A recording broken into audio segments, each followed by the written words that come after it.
मैं AK Srivastava update जो मेरा व्यक्तिगत चैनल है उसमें कभी कभी अखिल भारतीय कास्ट महासभा या कुछ पॉलिटिकल इशू पर अपनी राय देते रहता हूँ। मैंने पहले भी कहा था, कोशिश करूँगा साधारण विषयों पर जो स्वास्थ्य से, सफाई से, रोजगार से, अध्यात्म से जुड़ा हुआ या प्रतिदिन की प्राकृतिक समस्याओं से जुड़ा हुआ, उस पर अपनी राय, अपनी जिज्ञासा, अपनी समस्या के विषय में कुछ पूछूंगा समाज से, सरकार से, प्रतिष्ठित संस्थानों से, और अपने भी व्यक्तिगत खोज करूंगा कि उसका समाधान क्या होगा। वैसे मुझे याद है, मैं जब रामपुर में ग्रेजुएशन में पढ़ता था तो देवराज दिनेश जी हमारे हिंदी के प्राध्यापक थे, बहुत अच्छे कवि। उनकी कविता की 2 लाइन हमें याद है कि सर समस्या, जो भी समस्या होती है उसका समाधान अवश्य होता है।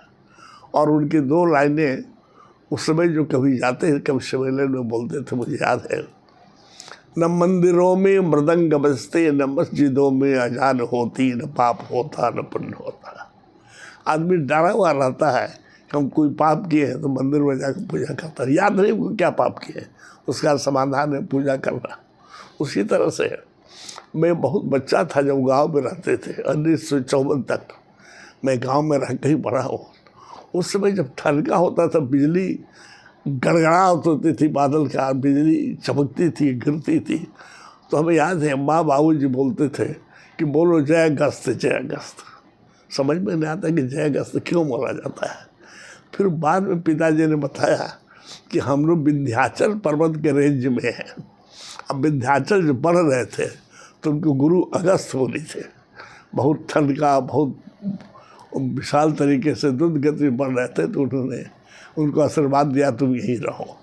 तो ये जो ठनका है ये आध्यात्मिक चीज़ है, भगवान का चीज़ है, प्रकृति की चीज़ है। जहाँ ज़्यादा पेड़ पौधा है, जंगल है, वहाँ होता है। इसलिए अगस्त मुनि का नाम लेने से हो सकता है ठनका बैठ जाए। जिज्ञासा उस समय से भी थी। और मुझे याद है आज से करीब 20 वर्ष पहले जब हमारे मुख्यमंत्री थे माननीय कोरा जी, मधु कोरा जी, तो हमारे बहुत ही प्रिय अभिभावक स्वरूप गाडोरिया थे।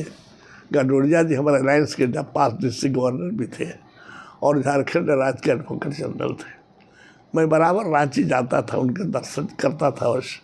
उन्होंने कहा श्रीवास्तव तुम तो चैम्बर में रहे हो, सरकारी नौकरी की हो, देखो एक मेरे पास फाइल आया है कि ठनका से इतना आदमी मरता है, उसका क्या हो सकता है, उसको कैसे दे सकते हैं, इसमें कुछ प्रश्न होगा।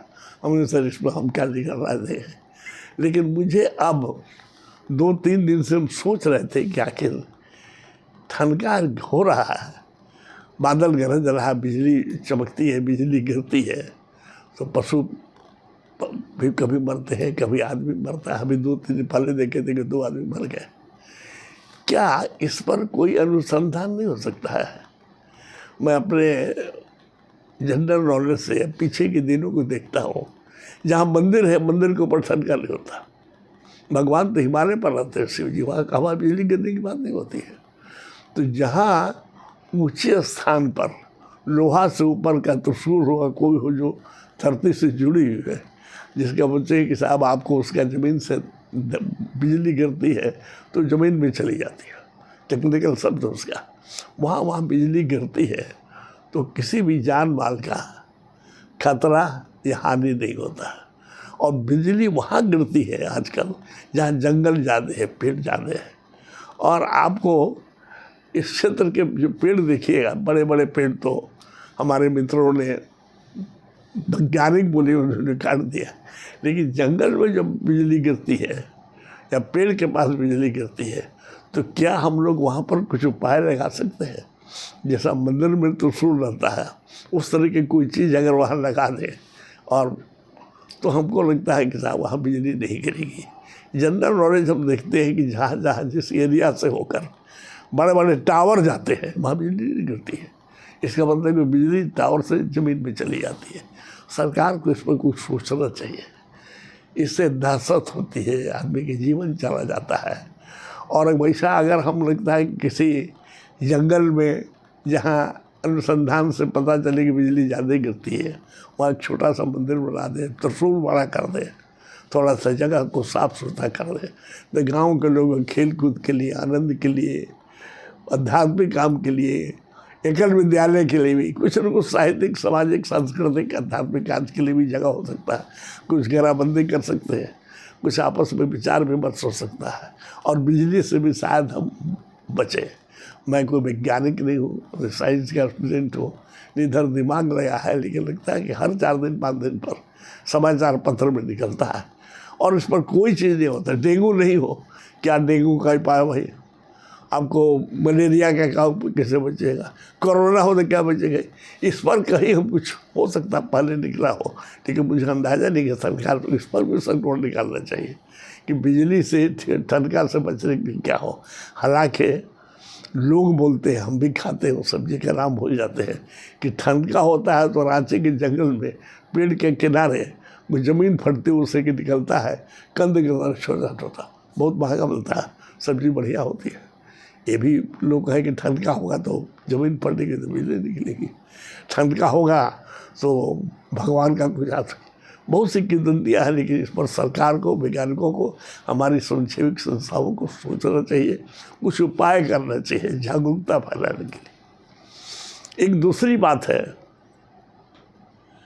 आज हम सभी समाचार पत्रों में पढ़ रहे थे, लेकिन दैनिक जागरण में विशेष रूप से निकला हुआ था, सभी पे निकलता है, सब पेपर में पढ़ते हैं कि पुल बिहार में लगातार पुल बह रहा है, झारखंड में पिछले 2 बहा होगा, तो क्यों पुल बह जाता है? ऐसा तो नहीं है कि हर पुल बनाने में जो रॉ मटेरियल लगता है उसमें कोई धाधली होती हो, या 4 के सीमेंट बनने 12 का सीमेंट देता हो, बालू ठीक से नहीं देता हो, जुलाई ठीक से नहीं करता हो, परसेंटेज खा जाता हो। ऐसा हो सकता है, मैंने इसको नकार दे सकते, नहीं भी हो सकता है।